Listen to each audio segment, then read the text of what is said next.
The sound of clicking heels echoed through the marble floors of the grand office building. The morning sun reflected off the glass walls like a mirror of ambition.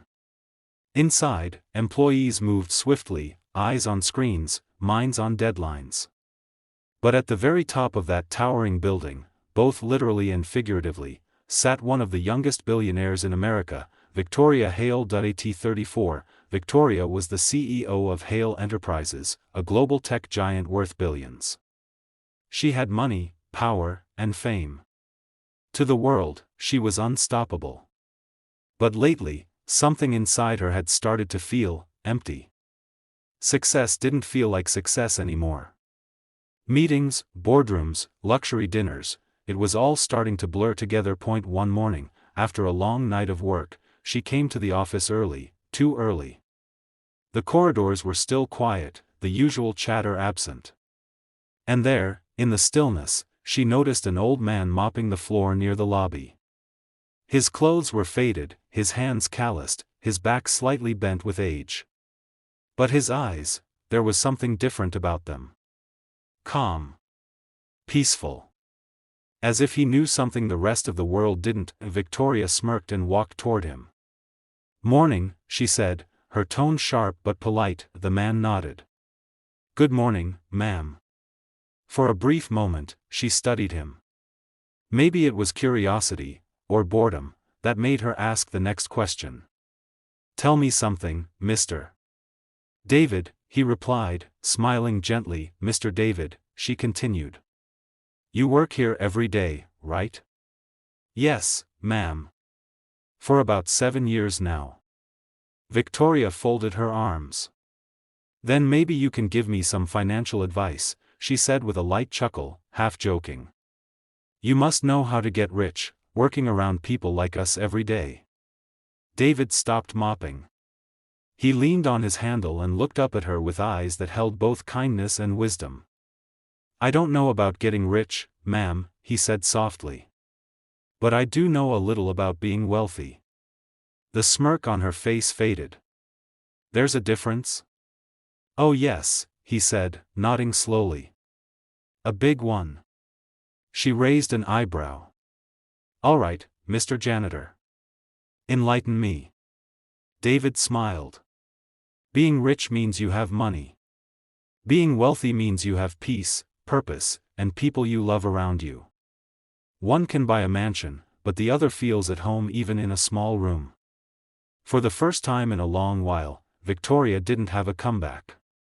His words hit her harder than she expected. She walked away, pretending to brush it off, but his voice stayed in her head the entire day. Peace, purpose, people you love. She had none of those. Just profits, projects, and pressure. Over the next few weeks, she noticed David more often. He was always kind, always helping others, even when no one noticed. He'd give half his lunch to a struggling intern. He'd pick up trash others ignored. He'd smile when others frowned. And one day, curiosity got the best of her again. "David," she asked, "why do you work here?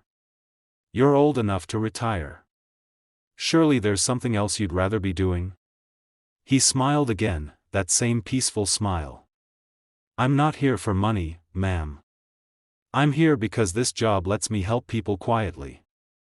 I lost my wife 10 years ago. This place, it keeps me from sitting alone with my thoughts. And sometimes, I think God sends me here to remind people, like you, that life is more than just numbers." Victoria felt her throat tighten. "Remind people like me?" He nodded. "You're always running, ma'am. But have you ever stopped to ask what you're running toward?" That night, Victoria sat in her penthouse, overlooking the city lights, each one a tiny reminder of the empire she'd built. But none of it made her feel alive. Not like David's words did. Days turned into weeks, and slowly, she began to change. She started talking to her employees more, not just about work, but about their dreams, their families. She cut back her work hours and began volunteering on weekends. And every now and then, she'd find herself seeking out David, not as a CEO to a janitor, but as a friend. One day, she asked him, if you were in my position, CEO of this company, what would you do first? He chuckled.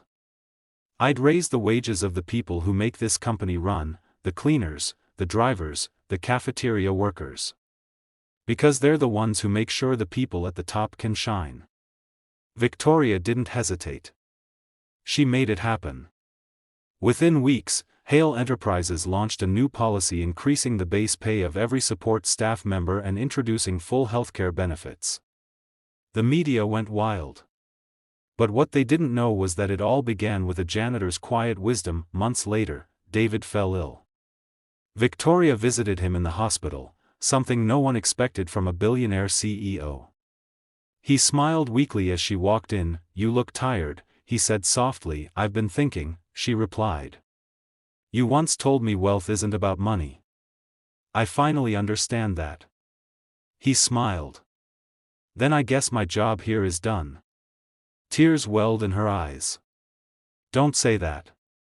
But a week later, he passed away peacefully in his sleep. At his funeral, Victoria stood among janitors, clerks, and executives, all people whose lives David had touched. When it was her turn to speak, she said only one sentence. David taught me that the richest people aren't the ones who have the most, but the ones who give the most. Afterward, she set up the David Foundation, a charity to help janitors, cleaners, and low-income workers pursue education and live with dignity, and every year, on the anniversary of his passing, she personally visited the office floors where David once mopped. She'd pick up the mop herself, just for a few minutes, and whisper, "Thank you, Mr. David, for making me wealthy."